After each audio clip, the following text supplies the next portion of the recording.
آلہ واصحابہ ومن والاه اما بعد اعوذ باللہ من الشیطان الرجیم بسم اللہ الرحمن الرحیم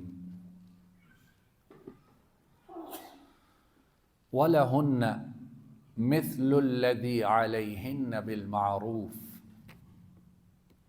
وَلِلرِّجَالِ عَلَيْهِنَّ دَرَجَةٌ وَاللَّهُ عَزِيزٌ حَكِيمٌ۔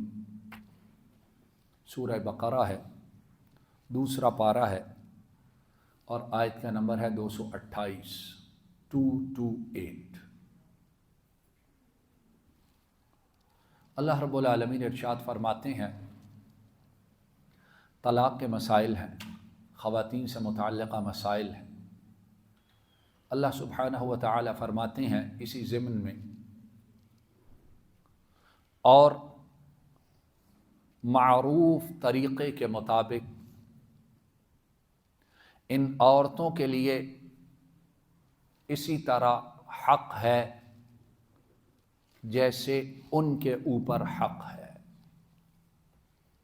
اور مردوں کو ان پر ایک درجہ حاصل ہے، اور اللہ سب پر غالب کمال حکمت والا ہے۔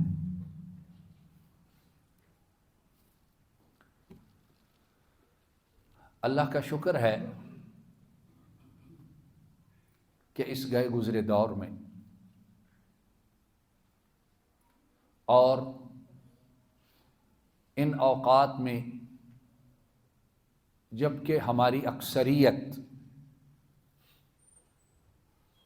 اکثریت ذہنی طور پر مرعوب ہے، ہماری اکثریت ذہنی طور پر کیا ہے؟ غلام ہے، اور کھل کے کہنے سننے والے سارے شامل ہیں اس میں۔ کو پڑھا لکھا ہے، کو مالدار ہے، کسی کو 6 زبانیں آتی ہیں، کسی کے پاس باہر کے پاسپورٹ، جو کچھ بھی ہے، ذہنی طور پر ہماری اکثریت آزاد نہیں ہے، اور غلام کن کی ہے؟ جو 150-200 سال ہم پر حکومت کر کے ان کا لباس پہننا ہم فخر کی بات سمجھتے ہیں، ہے کہ نہیں ایسی بات؟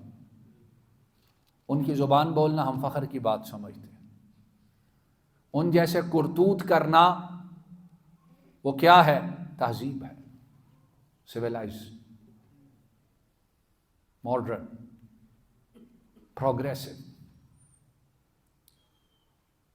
لیکن جس کا کلمہ پڑھتے ہیں اور جن کی رسالت کی گواہی دیتے ہیں، دعویٰ تو ان کی محبت کا بہت ہے، لیکن دل دماغ ان کا تابعدار نہیں ہے۔ اگر میں غلط بات کر رہا ہوں تو مجھے سمجھاؤ، مجھے روکو کہ حافظ صاحب آپ بات ٹھیک نہیں کرتے۔ دل دماغ ہمارا جن کا کلمہ پڑھتا ہے ان کا تابعدار ہے؟ بولو اللہ کے بندو، میں مانتا ہوں نعرے سب سے زیادہ لگاتے ہیں، شور سب سے زیادہ کرتے ہیں، سٹیجز پر، ممبروں پر سب سے زیادہ اچھلتے ہیں، لیکن یہ ہمارے جو جوارح ہیں، آرگنز ہیں، یہ کس کے تابعدار ہیں؟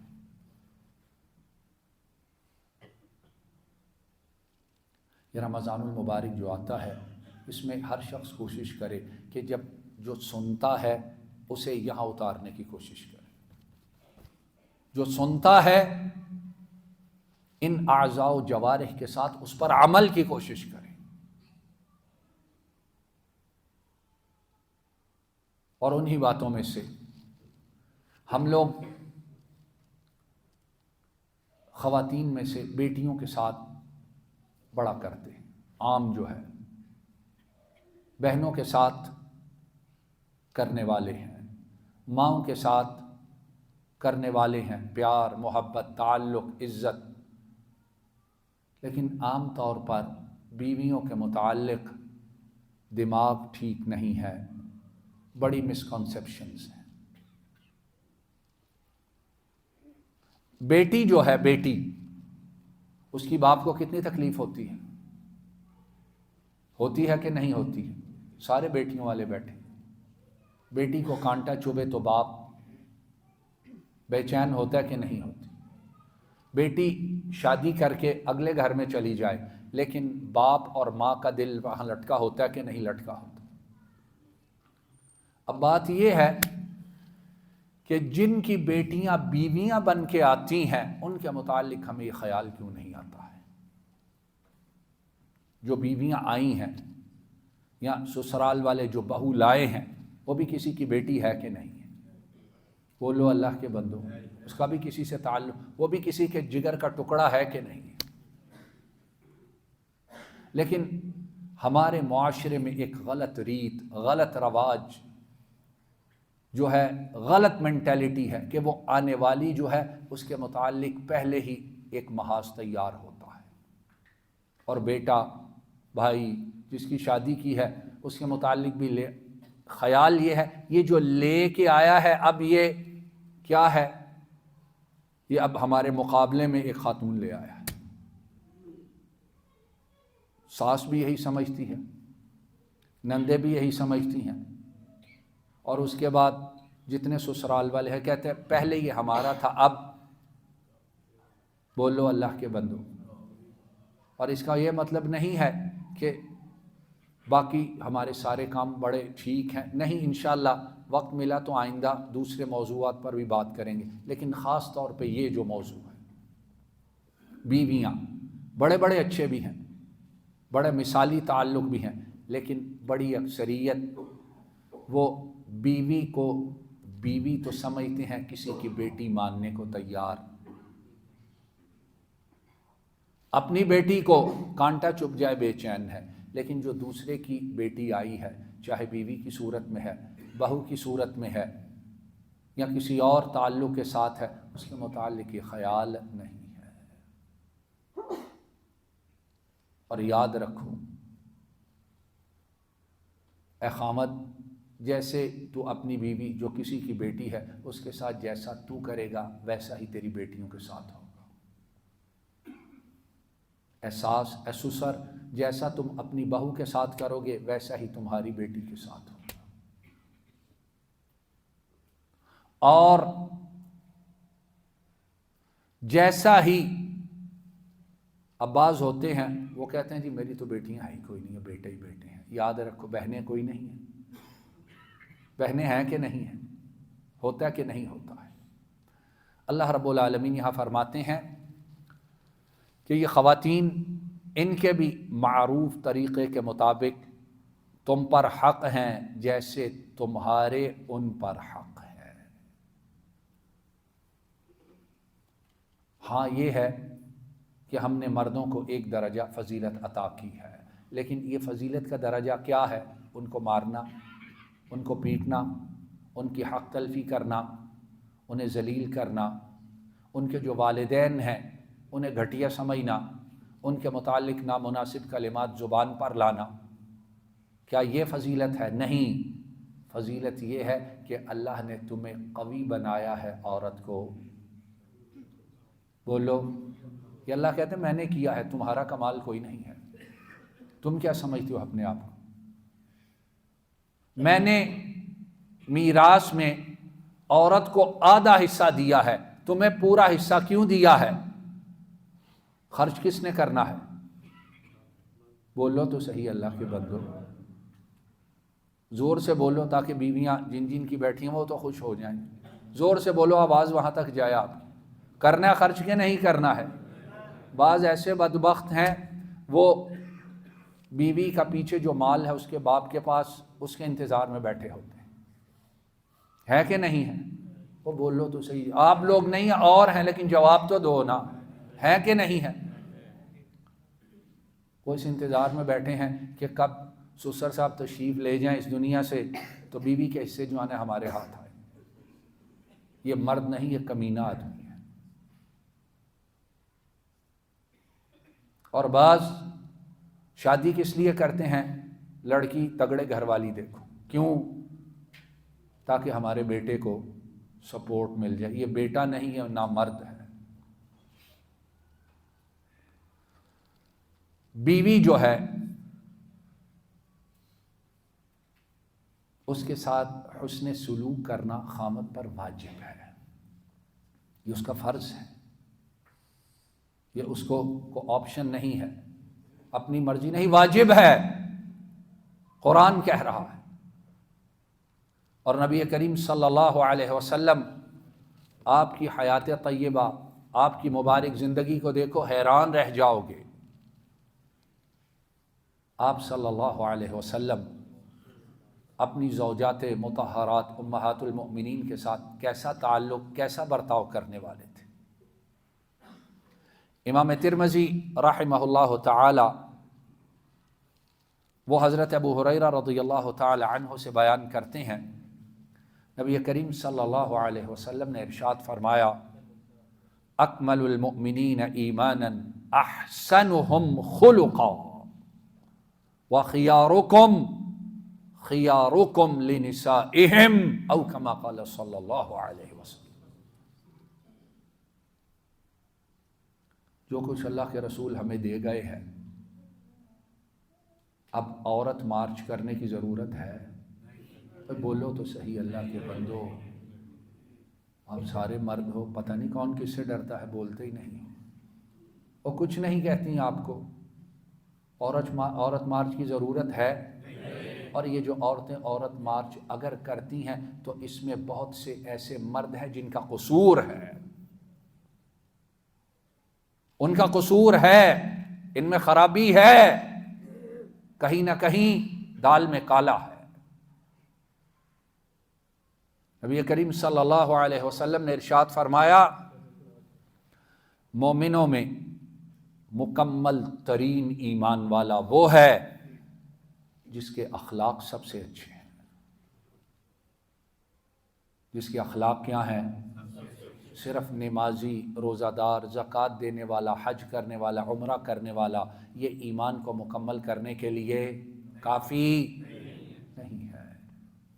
یہ اسلام ادب سکھاتا ہے، زندگی میں رہنے کا طریقہ سکھاتا ہے۔ فرمایا جس کا ایمان کامل ترین ہے وہ ہے جس کے اخلاق سب سے اچھے ہیں۔ اور اخلاق کا اچھا ہونا کس کس کے ساتھ؟ سب کے ساتھ، لیکن اس کے بعد خاص طور پہ ذکر کیا، فرمایا اور تم میں سے سب سے بہترین وہ ہے جو اپنی عورتوں کے لیے سب سے بہترین ہے۔ اور تم میں سب سے بہترین کون ہے؟ بولو بولو تو صحیح، ہم کیا ہیں؟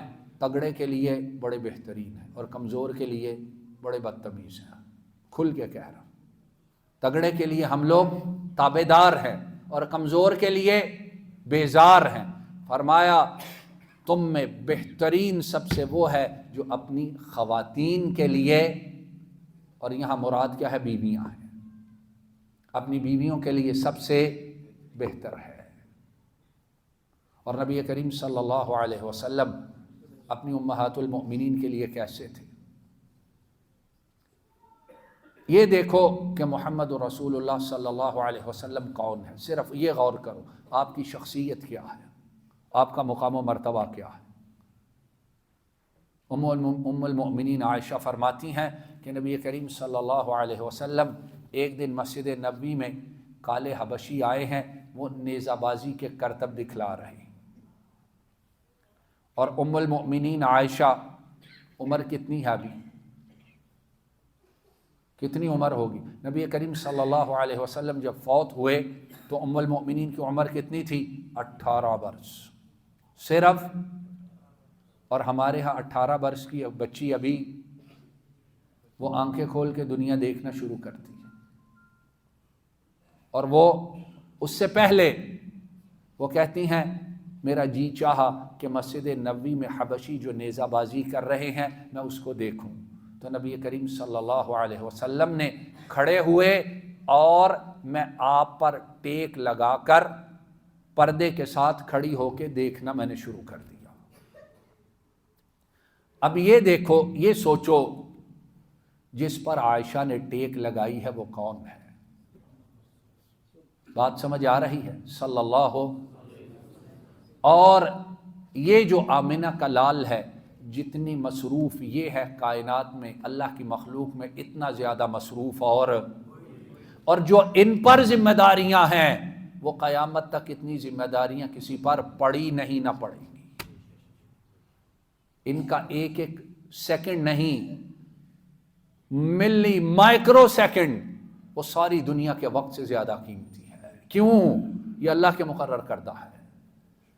انا ارسلناک شاہدا ومبشرا ونذیرا، میں نے آپ کو بھیجا ہے گواہی دینے والا، بشارت دینے والا، ڈرانے والا بنا کر، وداعیا الی اللہ باذنہ، اور آپ کو میں نے بھیجا ہے اللہ کی طرف دعوت دینے والا اپنے حکم سے، وسراجا منیرا، اور چمکتا ہوا سورج بنا کے بھیجا ہے۔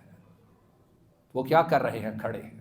اور ام المؤمنین عائشہ فرماتی ہیں کہ جب تک میں سیر نہیں ہوئی آپ اسی طرح کھڑے رہے۔ عائشہ اور کہتی ہیں جب میں سیر ہوئی میں نے کہا اللہ کے رسول صلی اللہ علیہ وسلم اب بس میں تھک گئی، تو آپ پیچھے ہٹ گئے۔ ہمارے ہاں مصیبت کیا ہے؟ خاص کر آپ کہیں روایتی گھرانوں میں جو بیوی کی اس کے حقوق کا خیال رکھے تو اسے کیا کہا جاتا ہے؟ بولو، کیا کہا جاتا ہے؟ کدے تھلے لگ گیا؟ لیکن تمہاری بیٹی جب جائے کسی کے گھر تو تم پسند کرتے ہو اس کا خامد رن مرید ہو، کرتے ہو کہ نہیں کرتے ہو؟ ماں باپ بہن وہ بڑے خوش ہوتے ہیں کہ جی ہماری بیٹی ہے، اس کے نیچے پاؤں کے نیچے ہاتھ رکھتا ہے۔ لیکن یہ جو کسی کی بیٹی آئی ہے اس پہ ساس بھی، سسر بھی، نندے بھی، دیور بھی سارے کڑی نظر رکھیں، خبردار مرد بن کے رہ۔ لیکن جہاں تیری بیٹی گئی ہے اس کے ساتھ کوئی کرے تو پھر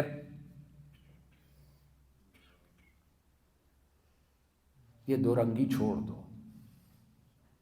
اور عجیب بات یہ ہے، بڑے لوگ مسئلہ پوچھنے کے لیے آتے ہیں، وہ جی بیٹی کے ساتھ یہ ہوا، بہن کے ساتھ یہ ہوا، جب ان سے پوچھو تم بیوی کے ساتھ کیا کرتے ہو تو منہ چھپا لیتے ہیں۔ ڈرو اللہ سے۔ اور نبی کریم صلی اللہ علیہ وسلم نے ارشاد فرمایا الدنیا متاع وخیر متاعها المرأة الصالحہ، دنیا ایک فائدے کا سامان ہے۔ سارے فائدہ ڈھونڈتے ہیں نا، کیوں جی فائدہ ڈھونڈتے ہو کہ نہیں ڈھونڈتے ہو؟ صبح ہوتی ہے، صبح سے شام تک ہم فائدہ ہی ڈھونڈتے ہیں، اور کیا کرتے ہیں؟ فائدہ ڈھونڈتے ڈھونڈتے بال سفید ہو گئے، کمر جھک گئی، قبر کے کنارے پہنچ گئے۔ تو فرمایا دنیا فائدے کی چیز ہے، اور اس فائدے کی چیزوں میں سے سب سے بہترین چیز نیک اور صالح بیوی ہے۔ نیک اور صالح کون ہے بولو؟ حالانکہ ماں کا مقام کتنا ہے، باپ کا مقام کتنا ہے، بیٹی کا مقام کتنا ہے، لیکن یہاں کیا فرمایا؟ المرأة الصالحہ، نیک صالح بیوی ہے۔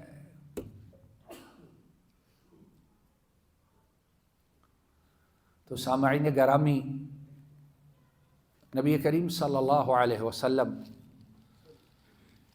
ایک اور حدیث میں آپ نے امت کو سمجھایا، اور اس حدیث کو امام ابو داود رحمہ اللہ تعالی انہوں نے بیان کیا۔ ارشاد فرمایا، حضرت معاویہ ابن حیدہ ایک صحابی ہیں، وہ کہتے ہیں اللہ کے رسول صلی اللہ علیہ وسلم ہماری جو بیویاں ہیں ان کا ہم پر کیا حق ہے؟ تو آپ نے ارشاد فرمایا جب تو کھائے تو اسے بھی کھلا، جب تو کھائے تو بولو اللہ کے بندو۔ بڑے ایسے ہیں جنہیں باہر ہوٹلنگ کے شوقین ہیں، باہر سے کھا پی آتے ہیں، بیوی کو کہتے ہیں وہ دال ساگ جو ہے تو کھا لے۔ ہوتا ہے کہ نہیں ہوتا؟ دوستوں کے ساتھ، وہ میرا بچپن کا دوست آیا، فلاں دوست آیا، فلاں دوست آیا ہے، اس کو کھلا کے گھر میں وہ بیچارے انتظار کرتے رہتے ہیں، ان کی پرواہ کوئی نہیں۔ اور چھوڑ اس بچپن کے دوست کو، اس نے تجھے کیا دینا ہے؟ الاخلاء یومئذ بعضهم لبعض عدو الا المتقین۔ فرمایا یہ جو جگری دوست ہیں، دلی دوست ہیں، ان میں سے کیا ہوگا؟ کل قیامت کے دن یہ سارے ایک دوسرے کے دشمن ہوں گے مگر متقی دوست۔ یہ بیوی یہ تیری آخرت کی بھی ساتھی ہے، اس کا بھی خیال رکھ۔ کھا پی کے آ جاتے ہیں اور گھر میں فاقے و پرواہی کوئی نہیں ہوتا۔ فرمایا جو تو کھائے وہی کس کو کھلا؟ بولو اللہ کے بندو۔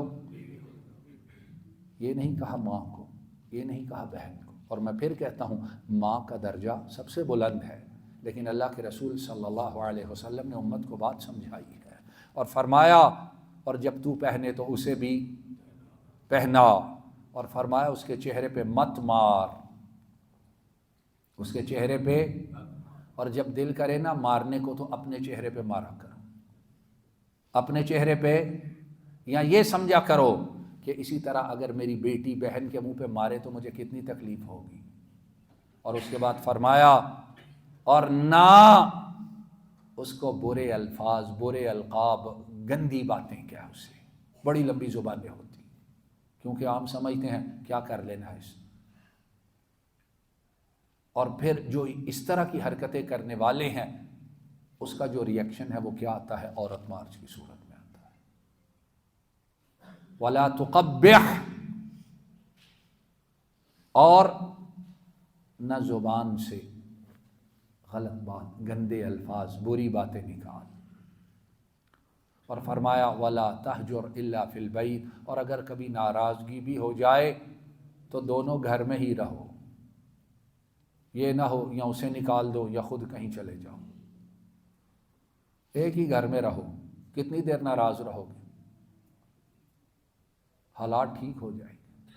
اور نبی کریم صلی اللہ علیہ وسلم ایک اور حدیث مبارک میں آپ نے ارشاد فرمایا، اور اس حدیث کو امام بخاری اور امام مسلم دونوں نے روایت کیا، نبی کریم صلی اللہ علیہ وسلم نے ارشاد فرمایا کہ تو اللہ کی رضا کے لیے جو بھی خرچ کرتا ہے، جو بھی خرچ کرتا ہے، لیکن بولو کس کے لیے؟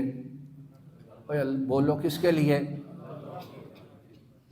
اپنی شہرت کے لیے نہیں، اپنی ریپیوٹ، اپنی فیم کے لیے نہیں، اللہ کی رضا کے لیے جو تو خرچ کرتا ہے تجھے اس کا اجر دیا جائے گا، حتیٰ کہ جو لقمہ تو اپنی بیوی کے منہ میں ڈالتا ہے اس کا بھی تجھے۔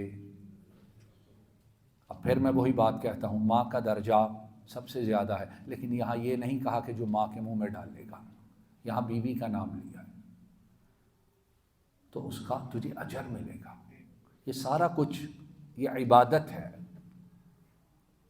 اور اس کے بعد آخری بات، جو بیویوں کا بڑا خیال رکھتے ہیں، دنیا کی ہر چیز انہیں لا کر دیتے ہیں، اس کے ساتھ ساتھ یہ بھی کرو اس بیوی کو آخرت میں جنت میں اپنے ساتھ لے جانے کے لیے تیار بھی کرو۔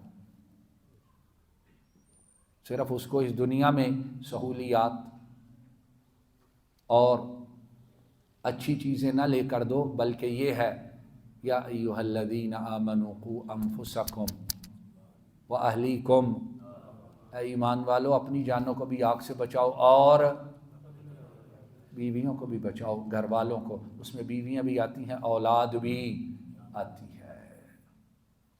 تو جہاں دنیاوی طور پر ان کا ہر طرح خیال رکھو وہاں، اور ایک حدیث میں نبی کریم صلی اللہ علیہ وسلم نے فرمایا کہ بیویوں کو انہی باتوں کا حکم دو جن باتوں کا اللہ نے تمہیں اور انہیں حکم دیا ہے، اور بیویوں کو ان باتوں سے روکو جن سے اللہ نے تمہیں اور انہیں روکا ہے۔ اور پھر فرمایا تاکہ ایسا کرنے سے تمہاری بیویوں کے درمیان اور جہنم کی آگ کے درمیان ایک رکاوٹ آ جائے۔ کیوں جی؟ بیویاں ساتھ لے کے جانا چاہتے ہیں کہ نہیں جنت میں؟ زور سے بولو اللہ کے بندو، ورنہ آج سب کی شامت آئی ہوئی ہے گھر جا کے۔ لے کے جانا چاہتے ہیں کہ نہیں لے کے جانا چاہتے ہیں؟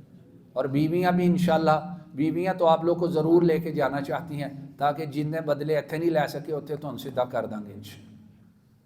تو یہ ہے دینی دنیاوی ہر طور پر، یہ گھر میں آنے والی جو کسی کی بیٹی ہے، کسی کی بہن ہے، اس کا خیال رکھو، اس میں اجر بھی ہے، ثواب بھی ہے، عبادت بھی ہے، اور آگے جو تمہاری بیٹیاں اور بہنیں ہیں انشاءاللہ ان کے لیے اچھا مستقبل بھی ہے۔